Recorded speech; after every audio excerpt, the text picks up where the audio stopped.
Hello guys, welcome to my channel Prayas Gupta classes. आज का हमारा फर्स्ट क्वेश्चन है, जब कोई जंतु प्रकाश के स्रोत की ओर गति करता है तो उसे क्या कहा जाता है? प्रकाशनावर्तन, दीप्तिकालिता, प्रकाशनुचलन, उपरोक्त सभी। तो आंसर हो जाएगा प्रकाशनुचलन को कहा जाता है। नेक्स्ट क्वेश्चन है हमारा, भारत में जब संविधान के उल्लंघन के लिए राष्ट्रपति पर महाभियोग चलाया जाता है तो डैश द्वारा आरोप लगाया जाता है? केंद्रीय मंत्रिपरिषद, केवल लोकसभा, संसद का कोई सदन, केवल राज्यसभा। तो आंसर हो जाएगा संसद का कोई सदन। ठीक है। जो आर्टिकल 75 है वो किससे संबंधित है? भारत के राष्ट्रपति द्वारा मंत्रिपरिषद की नियुक्ति। तो राष्ट्रपति द्वारा मंत्रिपरिषद की नियुक्ति आर्टिकल 75 से संबंधित है। ठीक है। लोकसभा क्या है? ये द्विसदन, भारत की द्विसदनीय संसद का निचला सदन है, निचला सदन।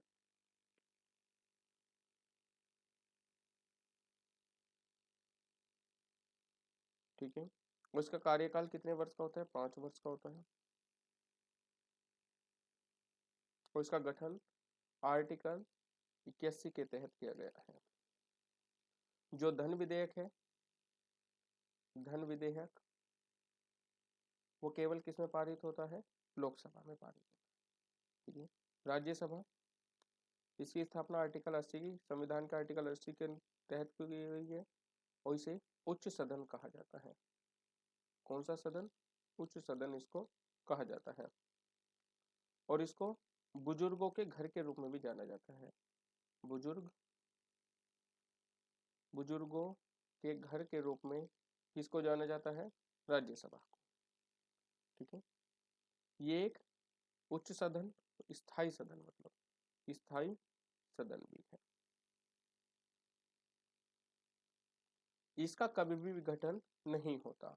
प्रत्येक 2 वर्ष बाद इसके सदस्यों की नियुक्ति होती है। और भारत के राष्ट्रपति द्वारा कितने मनोनीत किए जाते हैं? 12 सदस्य मनोनीत किए जाते हैं। ठीक। नेक्स्ट क्वेश्चन है, निम्नलिखित में से कौन सा ऊर्जा का नवीकरणीय स्रोत नहीं है? परमाणु ऊर्जा, पनबिजली, बायोमास, अपशिष्ट से ऊर्जा। तो आंसर हो जाएगा परमाणु ऊर्जा। ठीक है। नवीकरणीय और गैर नवीकरणीय स्रोत की बात करते हैं ऊर्जा के। जो नवीकरणीय स्रोत है, नवीकरणीय, और जो नवीकरणीय नहीं है, नवीकरणीय नहीं, तो नवीकरणीय कौन कौन से? वे स्रोत जो प्रकृति संसाधन है जिनकी समय समय पर पूर्ति होती है, वे नवीकरणीय। और नवीकरणीय जो पृथ्वी की पपड़ी से प्राप्त होते हैं और एक बार उपयोग हो जाने के बाद दोबारा नहीं उपयोग होते, वे अनवीकरणीय, नवीकरणीय नहीं है। और ये वाले स्रोत, ये वाले जो स्रोत है ये प्रदूषण का कारण बनते हैं, नवीकरणीय, जो गैर नवीकरणीय भी कहते हैं जिसको। और ये वाले प्रदूषण का कारण नहीं बनते, प्रदूषण नहीं होता और इनसे प्रदूषण होता है,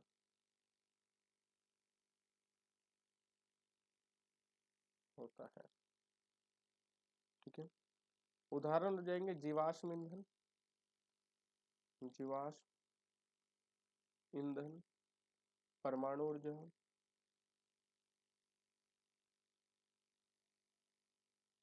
ठीक है, और इसके सौर ऊर्जा, पवन ऊर्जा और पनबिजली, बायोमास, ये सब इसके उदाहरण है।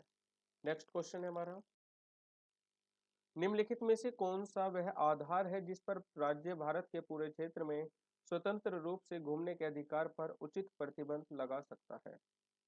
लगा सकता है। राज्य की सुरक्षा, शिष्टता, नैतिकता, किसी भी अनुसूचित जनजाति के हितों की रक्षा करना।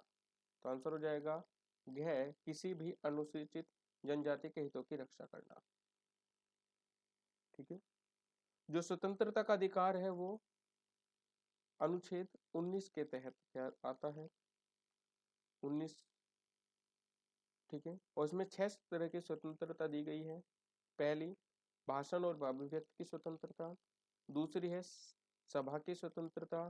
तीसरी है संघ की। और चौथी है आंदोलन की स्वतंत्रता। और पांचवी है निवास या निपटान की स्वतंत्रता। और छठी है पेशे या उपजीव व्यापार और व्यवसाय की स्वतंत्रता। ठीक है। नेक्स्ट क्वेश्चन है हमारा, अंडे में वयस्क अवस्था तक किसी भी जीव के विकास के अध्ययन को डैश के रूप में जाना जाता है? आनुवांशिक, कोशिका जीव विज्ञान, ऊतक विज्ञान, भू भ्रूण विज्ञान। ये भ्रूण है, भ्रूण विज्ञान। तो आंसर हो जाएगा भ्रूण विज्ञान के रूप में। ठीक है, भ्रूण विज्ञान। ऊतक विज्ञान जिसमें टिश्यू का अध्ययन किया जाता है, टिश्यू स्टडी होती है, टिश्यू का अध्ययन किया जाता है। आनुवांशिक जिसमें जेनेटिक्स, जेनेटिक्स का अध्ययन किया जाता है। कोशिका विज्ञान जिसमें सेल के बारे में पढ़ाया जाता है। नेक्स्ट क्वेश्चन है हमारा, निम्नलिखित में से कौन सा एक प्राकृतिक पारितंत्र नहीं है? वन, नदी, रेगिस्तान, बगीचा। तो आंसर हो जाएगा बगीचा।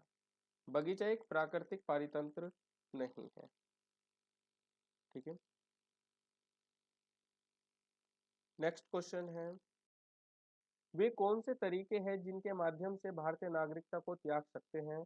त्याग, समापन, क्षय, उपरोक्त सभी। तो आंसर हो जाएगा उपरोक्त सभी, सारे के सारे। और अधिग्रहण,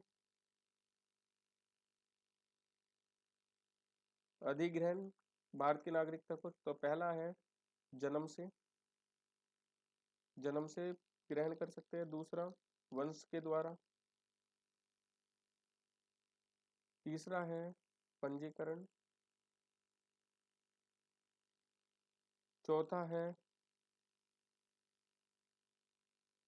प्राकृतिकीकरण। और पांचवा है क्षेत्र के निगम, क्षेत्र के निगम द्वारा। ठीक है, ये भारतीय नागरिकता प्राप्त करने के 5 स्रोत हैं। नेक्स्ट क्वेश्चन है हमारा, विश्व का सबसे ऊंचा पठार कौन सा है?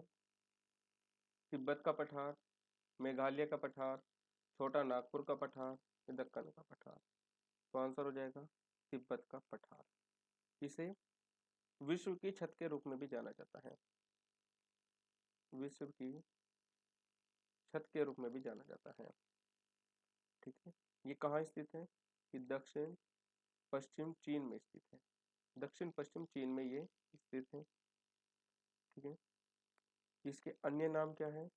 चीन में किंग जेंग के नाम से इसको जाना जाता है। ठीक है। नेक्स्ट क्वेश्चन है हमारा,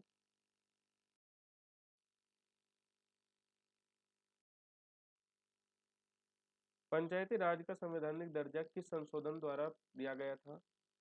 70, 71, 72, 73।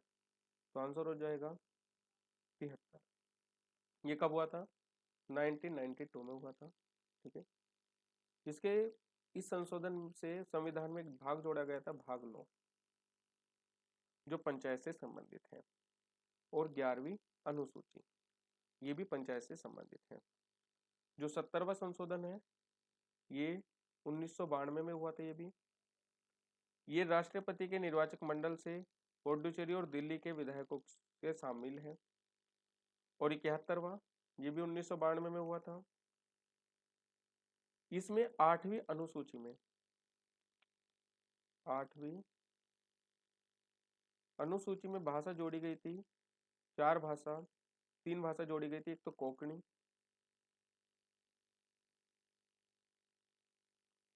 कोंकणी जोड़ी गई थी, मणिपुरी जोड़ी गई थी, और नेपाली। और 72वां संशोधन, इसने त्रिपुरा, ये कब हुआ था? 1992 में। इसमें क्या हुआ था? त्रिपुरा राज्य विधानसभा में अनुसूचित जनजाति के लिए आरक्षित सीटों की संख्या का प्रावधान था, त्रिपुरा से। ठीक है। नेक्स्ट क्वेश्चन है हमारा, 14 जून 1947 को भारत के विभाजन का प्रस्ताव पारित होने पर बैठक के अध्यक्षता किसने की थी? सरदार वल्लभ भाई पटेल, राजेंद्र प्रसाद, जे.बी. कृपलानी, जवाहरलाल नेहरू। तो आंसर हो जाएगा राजेंद्र प्रसाद ने की थी। ठीक है। जो संविधान सभा की पहली बैठक है जो नई दिल्ली में आयोजित हुई थी वो कब हुई थी? 9 दिसंबर 1946 को संविधान सभा की पहली बैठक। संविधान को बनने में समय कितना लगा है?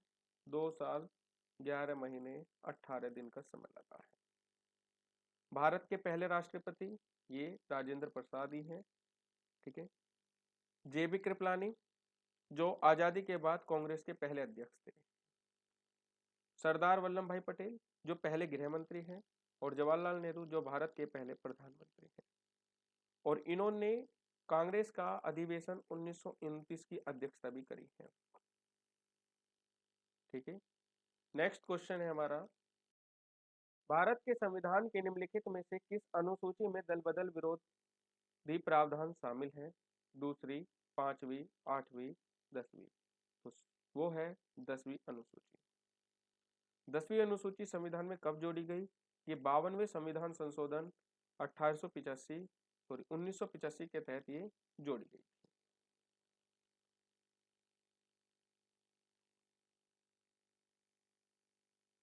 नेक्स्ट क्वेश्चन है हमारा, नीली क्रांति का संबंध है चाय, सब्जी, समुद्री, वनस्पति। तो आंसर हो जाएगा समुद्री से संबंधित नीली क्रांति।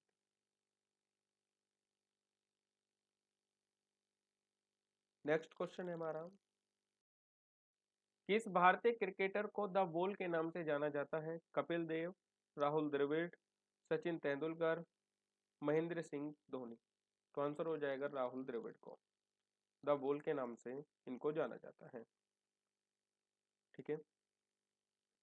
कपिल देव जो भारत क्रिकेट टीम के पहले कप्तान रह चुके हैं, 1983 में इन्होंने पहली बार विश्व कप जीता था। कब जीता था? 1983 में इन्होंने पहली बार वर्ल्ड कप जीता था। सचिन तेंदुलकर ये महानतम बल्लेबाजों में से एक है। ठीक है। ये भी क्रिकेट टीम के खिलाड़ी हैं। और महेंद्र सिंह धोनी ये भी भारतीय क्रिकेट टीम के कप्तान रह चुके हैं। नेक्स्ट क्वेश्चन है हमारा, निम्नलिखित में से किस मौर्य शासक ने कलिंग पर विजय प्राप्त की? अशोक, बिंदुसार, बृहद्रथ, चंद्रगुप्त मौर्य। तो आंसर हो जाएगा अशोक ने। किसने? अशोक ने। कब करी थी? 261 ईसा पूर्व में। और ये अशोक जो थे मौर्य वंश के तीसरे शासक थे, तीसरे नंबर के शासक थे।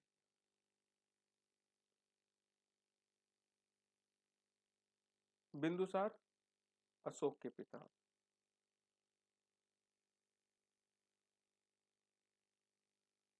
थे और बृहद्रथ ये मौर्य के वंश के अंतिम शासक, मौर्य वंश के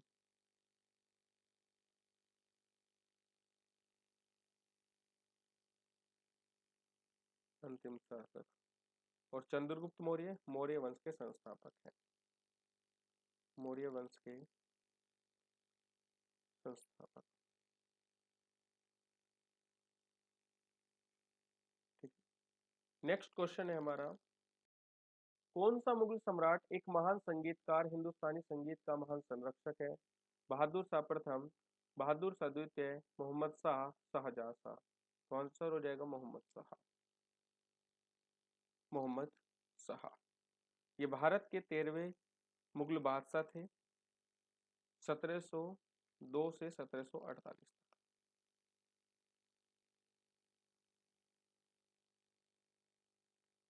नेक्स्ट क्वेश्चन है हमारा, निम्नलिखित में से कौन सा हमारे सौरमंडल का आंतरिक ग्रह नहीं है? मंगल, शुक्र, बुध, बृहस्पति। तो आंसर हो जाएगा बृहस्पति। तो हमारे सौरमंडल में 8 ग्रह हैं। आंतरिक 2 डिवाइड है, 4 जो है आंतरिक है और 4 है बाहरी। जो आंतरिक ग्रह है नंबर 1 वो है बुध, शुक्र, पृथ्वी और मंगल। बृहस्पति, दूसरा शनि, तीसरा अरुण और चौथा वरुण। ये 8 ग्रह हैं हमारे सौरमंडल में। शुक्र जो है पृथ्वी के समान है बिल्कुल। शुक्र को पृथ्वी की जुड़वा ग्रह भी कहा जाता है। ठीक है, नेक्स्ट क्वेश्चन है हमारा, आर्थिक वृद्धि सामान्यतः किसके साथ संबंधित होती है? अपस्फीति, मुद्रास्फीति, मुद्रास्फीति जनित मंदी, अंतिम मुद्रास्फीति। तो आंसर जो जाएगा मुद्रास्फीति। ठीक है, अपस्फीति क्या होती है? ये तब होती है जब परिसंपत्ति और उपभोक्ता की कीमतों के समय के साथ गिरती है। परिसंपत्ति और उपभोक्ता की कीमतें समय के साथ गिरती है, अपस्फीति आती है। और मुद्रास्फीति मंदी ये तब होती है जब मुद्रास्फीति की दर अधिक होती है और आर्थिक विकास दर धीमी हो जाती है। और अंतिम मुद्रास्फीति जो अत्यधिक और नियंत्रित से बाहर समय सामान्य मूल्य वृद्धि के वर्णन करने के शब्दों में होती है। ठीक है, नेक्स्ट क्वेश्चन है हमारा, मर्डेका कप निम्नलिखित में से किस खेल से संबंधित है? गोल्फ, हॉकी, शतरंज, फुटबॉल। तो आंसर हो जाएगा फुटबॉल से संबंधित है मर्डेका कप। नेक्स्ट क्वेश्चन है हमारा, डैश जीवमंडल संरक्षित क्षेत्र के लिए एक बड़ा खतरा है? जनसंख्या वृद्धि, वर्षा, प्रदूषण, उपरोक्त सभी।